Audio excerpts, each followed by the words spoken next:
Okay guys, andito tayo ngayon sa FKM Cabanatuan. So meron silang available na Ranger 150 dito, no? Sa mga naghahanap, available, dalawang color. And meron din silang Hunter. Sa mga naghahanap, meron silang green, tapos andun yung white. Dalawa yung unit na available. Yan. Tapos meron din silang MTX. Ito, color brown. Tapos yung white, mas maganda yung color ng white. Ito. Yan. So dito lang yung mga tol sa FKM Cabanatuan, ano? Along the highway lang. Ayan, halos tapat siya ng KFC. Ito, katapat siya ng Wheeltech. So marami silang unit dito ngayon. Ayan, meron silang MTX 180. Ayan, MTX 180. Meron silang Slick 150. So sa tingin ko, ito na yung malapit na kakompetensya ng Lexi 155, ano? So meron din kasi siyang floorboard. Sa makina naman, liquid cooled din pala to mga tol. Tapos disc brake yung rear brake niya, no? Yan, 150cc. Tapos yan, nakakilis na rin pala yan. And fully digital instrument panel, naka naked handlebar.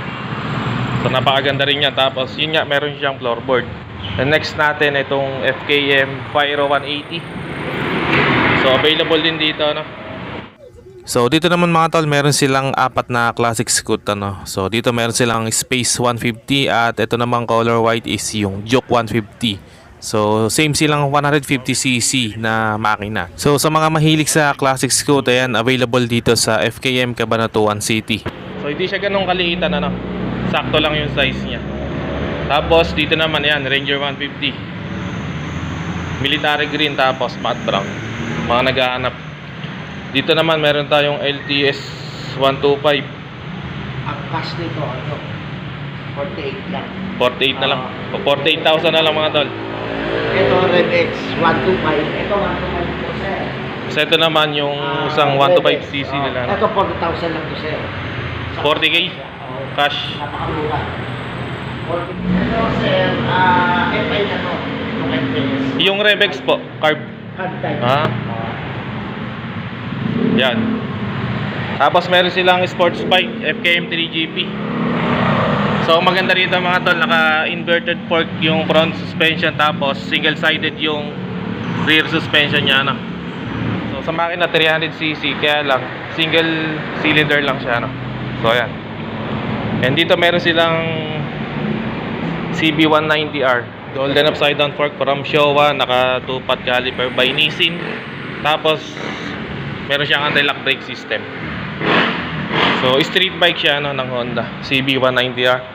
Tapos kung gusto mo naman ng expressway legal, meron sila ditong SC500. Ito yung scrambler. Tapos dito naman yung cafe racer nila, no? Yan, same engine, 500cc na naka 2 cylinder.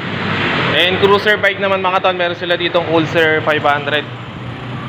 So naka inverted fork na rin, pati itong cafe racer nila. Tapos between mga tol yung makina niya. So kaya maganda yung tunog niyan.